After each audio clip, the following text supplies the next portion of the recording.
ይዞ እየተቀላቀለን ስለሆነ ማለት ነው እዚህ የሚፈነደው መሳሪያ እግዚኦ ምኑን አመጡብን የምትሉት መሳሪያ ይዘው ወደ ፋኖ የሚቀላቀሉ አመራሮች ኮሎኔል ጀነራሎች አሉ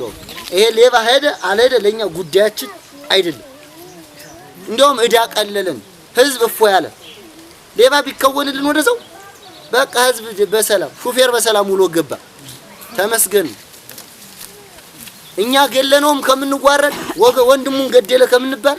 ሄዶ ለይቶለት ሚኒሻው ነው እሱ ፋኖ ነው ወንድሙ ገደለ ይባል በዛ ይሻለን ይሄድ ሚኒሻው ነው ይግጠመን ከፈለገ ከዛው ውጭ ግን ልብ ኑሮት ለሀገሩ ለእምነቱ ለማንነቱ ለመውደቅ ዝግጁ ከሆነ ማይከፈል ዋጋ ሁሉ ከፍለን አሰልጥነን ከሌብነት መልሰን ለእምነቱ ለሀገሩ ለማንነቱ ለህዝቡ እሚሞት ታገይ እናደርገዋለን ያለፈውን ሁሉ ይቅር ብለን ማለት ነው ተማርክበት አው እንዲያውም ያቆ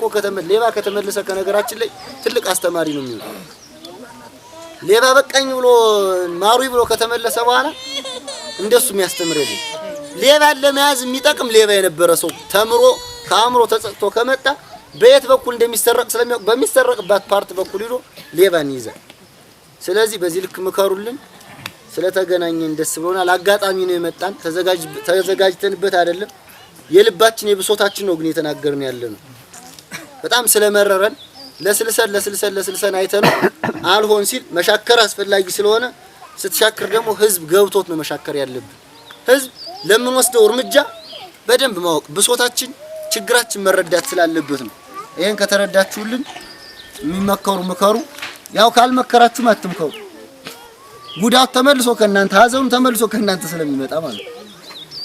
ሀዘን ማቅ ለብሶ ጥቁር ለብሶ ከማልቀስ ጸጉርን ከመንቀል ፊትን ከመንጨት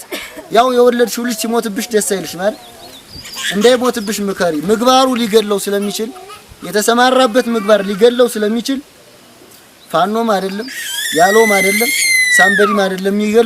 የሚገለው የራሱ የተበላሸ ምግባር ስለሚሆን ከሌብነት ምግባር ውስጥ የተዘፈቀ ቤተሰብ ካላችሁ በፋኖ ስም ካሁኑ ንገሩ ከዛውጭ ብታለቅሱ ሀዘናችን ሊሆን አይችልም እየሳቁብሽ ነው ጥየሽማል የዛሌባ እናት ናት ብዬ ነው መስቅብሽ ይሄን ያዙ የዛሌባ አባት ነው ይሄ የዛሌባ አባት ይው ያለቀሰ ብዬ ነው የሚሄድ ድሮ በመከረ ብዬ ነው በጭራሽ ሀዘን ይሆነው ስለወጣልን ከልባችን ማለት ነው የጀግና አባት የጀግና እናት ሆነሽ ግን ብታለቅሽ እንባሽ እንባዬ ይሆናል ሀዘንሽ ሀዘን ይሆናል ሀዘን ይሆናል ጀግና ነው አያጣም